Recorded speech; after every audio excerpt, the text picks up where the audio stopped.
இன்றைக்கி நம்ம காலிஃப்ளவரை பயன்படுத்தி ரொம்பவே அருமையான டேஸ்ட்டில் ஒரு சூப்பரான காலை டிஃபன் எப்படி செய்கிறதுன்னு பார்க்க போகிறோம். இது சாப்பிட்றதுக்கு அவ்வளோ ஒரு சாஃப்டாகவும் ரொம்பவே அருமையான டேஸ்ட்டாக இருக்கும். இதுக்கு சைடிஷ்ஷாக ஒரு மாங்காய் சட்னியும் செஞ்சிடலாம். இது ரெண்டுமே சாப்பிட்றதுக்கு அவ்வளோ ஒரு அருமையான டேஸ்ட்டாக இருக்கும். இந்த மாங்காய் சட்னியை ஒயிட் ரைஸ், இட்லி, தோசைன்னு எல்லாத்துக்குமே வச்சு சாப்பிட்லாம். ரொம்பவே அருமையாக இருக்கும். ஹலோ ஃப்ரெண்ட்ஸ், வெல்கம் டு சமையல் டிலைட்.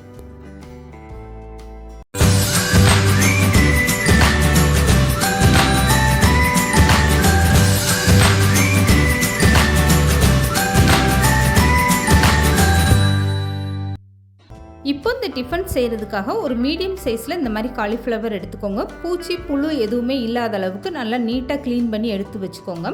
இப்போ இந்த காலிஃப்ளவரில் இருக்கக்கூடிய இந்த காம்பு பகுதியை கட் பண்ணி எடுத்துக்கோங்க. காலிஃப்ளவர் வாங்கும்போது எப்போதுமே அதில் புழு அதிகமாக இருக்கும். அதனால் நீங்கள் நல்லா பார்த்து இந்த மாதிரி நல்லா ஃப்ரெஷ்ஷான காலிஃப்ளவராக எடுத்துக்கோங்க. இப்போ இந்த காலிஃப்ளவரில் இருக்கக்கூடிய காம்பு பகுதியெல்லாம் கட் பண்ணிவிட்டு இந்த பூவை மட்டும் இந்த மாதிரி நீங்கள் பெருசு பெருசாக கட் பண்ணி எடுத்து வச்சுக்கோங்க.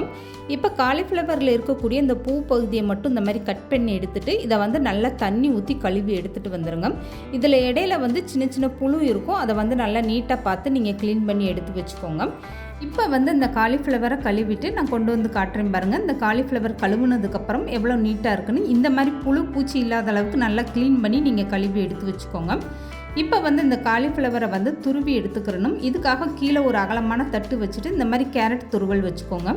இப்போ கட் பண்ணி எடுத்து வச்சுருக்க காலிஃப்ளவரை எடுத்துகிட்டு இந்த மாதிரி பூ பகுதியை மட்டும் நீங்கள் துருவி எடுத்துக்கோங்க. இந்த காம்பு பகுதி ரொம்ப கடிக்கிறதுக்கு கஷ்டமாக இருக்கும். அதனால் அந்த காம்பு பகுதியெல்லாம் வேண்டாம். இந்த மாதிரி பூ மட்டுமே நீங்கள் துருவிட்டு எடுத்து வச்சுக்கோங்க. இப்போ நான் துருவிட்டு எடுத்து காட்டுறேன் பாருங்கள். இந்த மாதிரி எல்லா காலிஃப்ளவரையும் துருவிட்டு அந்த காம்பு பகுதியை நீங்கள் எடுத்து வச்சுருங்க. அது தேவையில்லை. இப்போ காலிஃப்ளவரை நீங்கள் கையில் எடுத்து பார்த்தீங்கன்னா இந்த அளவுக்கு நல்லா பொடிசாக இருக்கணும். இப்போது மீதம் இருக்கக்கூடிய காலிஃப்ளவர் எல்லாமே இதே மாதிரி நீங்கள் பொடிசாக துருவி எடுத்து வச்சுக்கோங்க.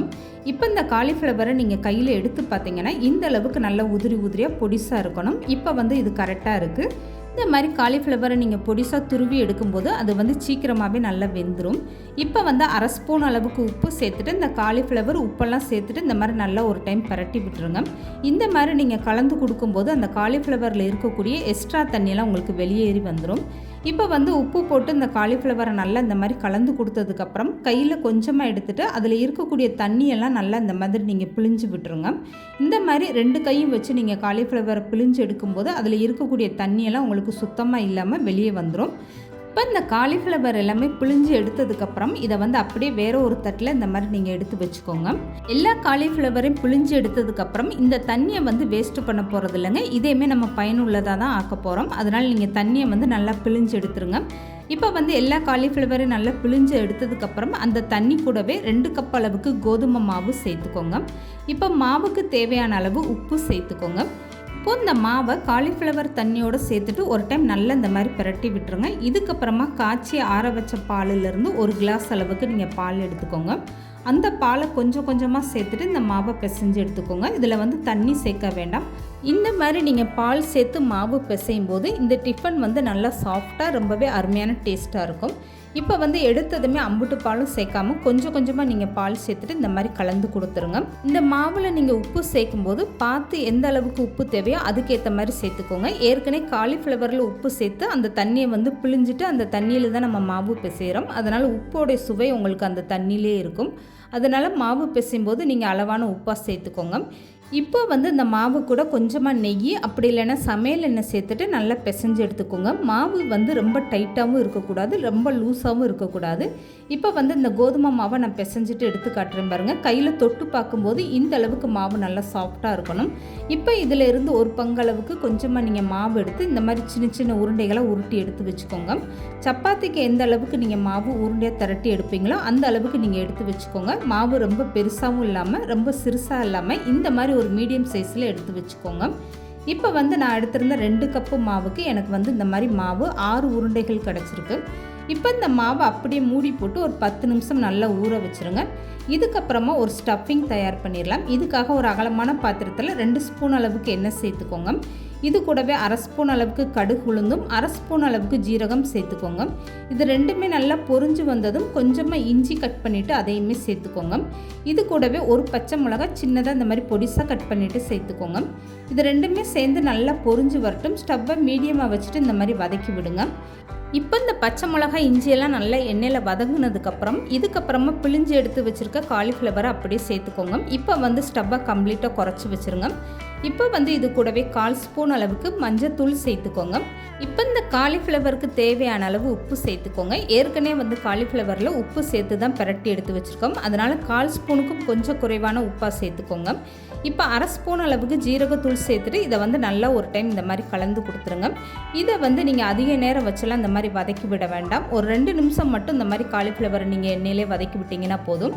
இப்போ வந்து இந்த ஸ்டஃபிங் ரொம்பவே சூப்பராக ரெடி ஆகிடுச்சு பாருங்கள். இதுக்கப்புறமா கொஞ்சமாக கட் பண்ண கொத்தமல்லியை மேலே தூவி விட்டுட்டு ஒரு டைம் நல்லா கலந்து கொடுத்துருங்க. அவ்வளோதாங்க, காலிஃப்ளவர் ஸ்டஃபிங் ரொம்பவே சூப்பராக ரெடி ஆயிடுச்சு. இதுக்கப்புறம் ஸ்டவ்வை ஆஃப் பண்ணிவிட்டு இதை வந்து நல்லா ஆற வச்சுருங்க. இப்போ இந்த ஸ்டஃபிங் வந்து ஆறுற டயத்தில் ஒரு சூப்பரான மாங்காய் சட்னி எப்படி செய்கிறதுன்னு பார்த்துடலாம். இந்த மாங்காய் சட்னி வந்து சாப்பிட்றதுக்கு அவ்வளோ ஒரு அருமையான டேஸ்ட்டாக இருக்கும். இப்போ மாங்காய் சட்னி செய்கிறதுக்காக ஒரு மிக்ஸி ஜார் எடுத்துக்கோங்க. இதில் வந்து 3 குண்டு மிளகா, பச்சை மிளகா சேர்த்துக்கோங்க. இப்போ வந்து ஒரு 10 சின்ன வெங்காயம் இந்த மாதிரி தோல் நீக்கிட்டு சேர்த்துக்கோங்க. இப்போ இது கூடவே கொஞ்சமாக தேங்காய் சேர்த்துக்கோங்க. ஒரு சில்ல அளவுக்கு தேங்காய் எடுத்து அதை கட் பண்ணிவிட்டு சேர்த்திங்கன்னா போதும். இப்போ வந்து ஒரு சின்ன பீஸு இஞ்சி சேர்த்துக்கோங்க. இது கூடவே 4 வெள்ளை பூண்டு தோல் நீக்கிட்டு அதையுமே சேர்த்துக்கோங்க. இப்போ கடைசியாக வந்து கொஞ்சமாக மாங்காய் கட் பண்ணிவிட்டு சேர்த்துக்கோங்க. மாங்காய் எந்த அளவுக்கு புளிப்பாக இருக்கோ அதுக்கேற்ற மாதிரி நீங்கள் மாங்காவை கூடுதலாகவும் குறைச்சோ சேர்த்துக்கோங்க. நான் வந்து அரை கப் அளவுக்கு கட் பண்ண மாங்காய் சேர்த்துருக்கேன். இப்போ சட்னிக்கு தேவையான அளவு உப்பு சேர்த்துட்டு 1/4 கப் அளவுக்கு தண்ணி சேர்த்து இந்த சட்னியை ரொம்ப வலுவலுன்னு இல்லாமல் நல்லா கொரன்னு நீங்கள் அரைச்சி எடுத்துகிட்டு வந்துடுங்க. இப்போ அரைச்சி எடுத்துகிட்டு வந்த மாங்காய் சட்னியை நான் எடுத்து காட்டுறேன் பாருங்கள், எந்த அளவுக்கு நல்லா கொரப்பாக இருக்குன்னு. இந்த மாதிரி நீங்கள் அரைச்சிங்கன்னா தான் சாப்பிடும்போது நல்ல ஒரு டேஸ்ட்டாக இருக்கும். இந்த மாங்காய் சட்னியை நீங்கள் தாளிக்கலாம் வேண்டாங்க, அப்படியே வச்சு சாப்பிட்லாம். இந்த மாதிரி ஒரு மாங்காய் சட்னி நீங்கள் வந்து இட்லி, தோசை, ஒயிட் ரைஸ்னு எல்லாத்துக்குமே வச்சு சாப்பிட அவ்வளோ ஒரு அருமையான டேஸ்ட்டாக இருக்கும். இப்போ வந்து இந்த மாங்காய் சட்னி ரொம்பவே சூப்பராக ரெடி ஆயிடுச்சு. அதை அப்படியே ஓரமாக எடுத்து வச்சுருங்க. இதுக்கப்புறம் ஊற வச்ச மாவு எப்படி நல்லா ஊறி இருக்குன்னு பார்க்கலாம். இப்போ மாவு தொட்டு பார்க்கும்போது எந்த அளவுக்கு நல்லா சாஃப்டாக ஊறி இருக்குது பாருங்கள். பால் ஊற்றி பிசையும் போது தான் உங்களுக்கு மாவு இந்த அளவுக்கு நல்லா சாஃப்டாக வரும். இப்போ இந்த மாவை வந்து ஒரு சப்பாத்தி கட்டையில் வச்சுட்டு நல்லா இந்த மாதிரி உருண்டையாக ஒரு டைம் திரட்டி எடுத்துக்கோங்க. இப்போ இந்த மாவை வந்து கையில் வச்சுட்டு இந்த மாதிரி பெருவிரலை வச்சு உள்ளே வந்து நீங்கள் இந்த மாதிரி பள்ளம் பதிச்சு எடுத்துக்கோங்க. இந்த மாதிரி செய்யும்போது தான் நம்ம செஞ்சு வச்சுருக்க காலிஃப்ளவர் ஸ்டஃபிங் வந்து உள்ளே வைக்கிறதுக்கு நல்ல ஈஸியாக இருக்கும். இப்போ இந்த கோதுமை மாவை இந்த மாதிரி நல்லா பள்ளம் பதிச்சு எடுத்து வச்சாச்சு. இதுக்கப்புறமா நம்ம ரெடி பண்ணி வச்சுருக்க காலிஃப்ளவர் ஸ்டஃபிங்லேருந்து 2 ஸ்பூன் அளவுக்கு இந்த மாதிரி உள்ளே எடுத்து வச்சுக்கோங்க.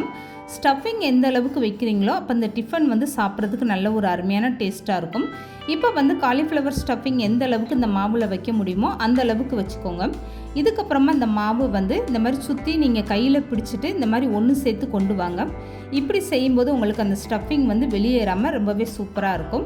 இப்போ வந்து மீதம் இருக்கக்கூடிய மாவை அப்படியே ஒன்று சேர்த்து இந்த மாதிரி நீங்கள் ரவுண்டாக இன்னொரு டைம் மாவை உருட்டி எடுத்துக்கோங்க. இந்த மாதிரி செய்யும்போது கொஞ்சம் கூட உங்களுக்கு விரிசல் விழுகாமல் உள்ளே சேர்த்துருக்க காலிஃப்ளவர் ஸ்டஃபிங்கும் வெளியில் தெரியாமல் பார்க்குறதுக்கு எவ்வளோ நீட்டாக இருக்குது பாருங்கள். இதுக்கப்புறம் கொஞ்சமாக கோதுமை மாவை எடுத்து இந்த மாதிரி சப்பாத்தி கட்டையில் தூவிக்கோங்க. இப்போ வந்து நம்ம ரெடி பண்ணி வச்சுருக்க இந்த மாவு உருண்டை ஒன்று வச்சுட்டு லேசாக தேய்ச்சி எடுத்துக்கோங்க. உள்ளே வந்து ஸ்டஃபிங் வச்சுருக்கிறதுனால இந்த மாவை நீங்கள் ரொம்ப லேசாக தேய்ச்சிங்கன்னா அந்த ஸ்டஃபிங் எல்லாம் வெளியேறி வந்துடும்.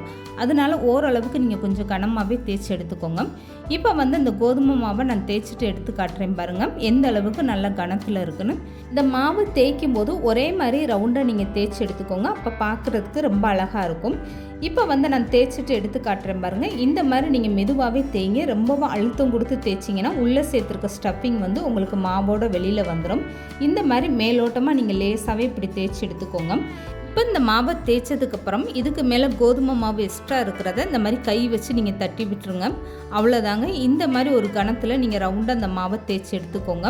இப்போ வந்து இந்த மாவை வந்து தேய்ச்சாச்சு. இதுக்கப்புறமா சுட்டு எடுக்கிறதுக்காக அடுப்பில் வந்து தோசைக்கல்லை நல்லா சூடு பண்ணி வச்சுடுங்க. இப்போ வந்து தேய்ச்சதுமே இந்த மாதிரி நீங்கள் அடுப்பில் தோசைக்கல் சூடாக இருந்தால் உடனே போட்டு இந்த மாதிரி எடுக்கிறதுக்கு ரொம்ப ஈஸியாக இருக்கும். இப்போ இந்த மாவை வந்து தோசைக்கல்லில் சேர்த்ததுமே நீங்கள் ஸ்டவ்வை மீடியமாக வச்சுக்கோங்க. இதுக்கு மேலே கொஞ்சமாக நெய் அப்படி இல்லைன்னா சமையல் எண்ணெய் எண்ணெய் சேர்த்துட்டு இந்த மாதிரி ஒரு பக்கம் திருப்பி போடுங்க. அதே மாதிரி அடுத்த பகுதியிலையுமே கொஞ்சமாக நெய்யோ இல்லை சமையல் எண்ணெயோ சேர்த்துட்டு இந்த மாதிரி 2 பக்கமும் நல்லா திருப்பி போட்டு சுட்டு எடுத்துக்கோங்க. இந்த மாவை வந்து நீங்கள் மொத்தமாக ஸ்டஃபிங் வச்சு இந்த மாதிரி தேய்ச்சி வச்சிட்டிங்கன்னா ஒன்றோடு ஒன்று ஒட்டாதுங்க. அப்போ அடுத்தடுத்து சுட்டு எடுக்கிறதுக்கு உங்களுக்கு ரொம்பவே ஈஸியாக இருக்கும். இப்போ பாருங்கள் 2 பக்கமே இந்த மாதிரி நல்லா செவந்து வரணும். இது வரைக்குமே நீங்கள் ஸ்டவ்வை மீடியமாக வச்சுட்டு நல்லா சுட்டு எடுத்துக்கோங்க. அப்போ தான் உள்ளே இருக்கக்கூடிய காலிஃப்ளவருமே நல்லா வெந்துட்டு அது நல்ல ஒரு வாசனையாக இருக்கும் சாப்பிடும்போது. இப்போ 2 பக்கமே நல்லா செவந்து வந்துருச்சு. மீதம் இருக்கக்கூடிய எல்லா மாவையும் இதே மாதிரி நீங்கள் சுட்டு எடுத்து வச்சுக்கோங்க. கையில் எடுக்கும்போது எந்த அளவுக்கு நல்லா சாஃப்டாக ரொம்பவே சூப்பராக இருக்குது பாருங்கள். இந்த மாங்காய் சட்னியோட இந்த காலிஃப்ளவர் சப்பாத்தி சாப்பிட்றதுக்கு அவ்வளோ ஒரு அருமையான டேஸ்ட்டாக இருக்கும். கண்டிப்பாக நீங்கள் ட்ரை பண்ணி பாருங்கள். இந்த வீடியோ பிடிச்சிருந்தா லைக் பண்ணுங்கள், ஷேர் பண்ணுங்கள். மறக்காமல் சமையல் டெய்லி சேனலை சப்ஸ்கிரைப் பண்ணுங்கள்.